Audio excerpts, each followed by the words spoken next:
So we always start by thinking about the audience. I mean, that's what we always teach, and I know it's what you do as well, Rebecca. Really thinking about what they want to get out of it.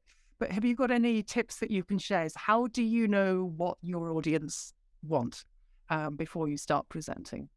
Yeah, well, I think a good first thing to do, which I think a lot of speakers actually don't do, is open up the event page that the audience registered on and read it.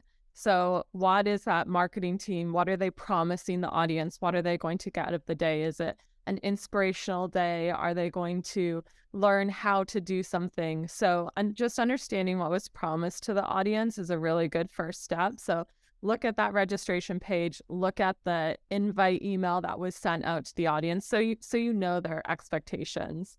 And then if you can speak to people that have a similar profile to your audience, if I'm presenting to a bunch of service leaders, for example, I cover service cloud in my job, that I might speak to some service leaders that I know, some other customers that I know, whether they're going to the event or not, and say, this is what I'm covering. What do you think of that? Is that helpful?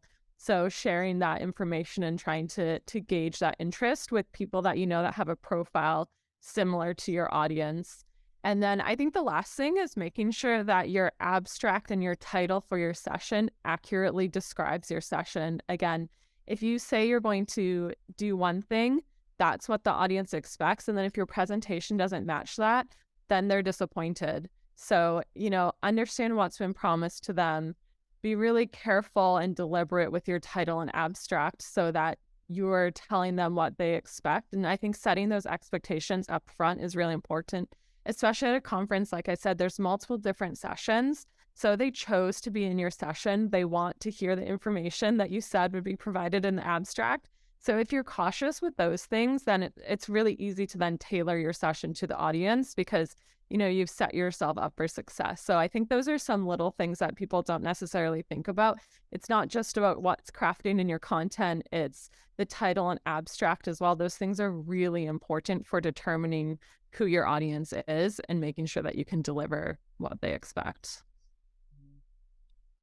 Bonny, have you got anything that you would do? Yeah, what we say, I fully agree with Rebecca. What I would add to that, the challenge we see, all across the board, is that not everyone actually reads what's on the website, right? So people would go and choose some sessions based on the speaker name because it's a very familiar, engineer at Cisco or someone very, very known in the industry. So they would go and listen to him, even if they don't really read the abstract and they don't know what to expect. And then you will get a feedback that they were disappointed because it didn't match what their expectation was, even though it was all written, right?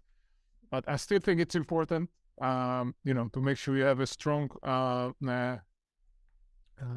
title and abstract.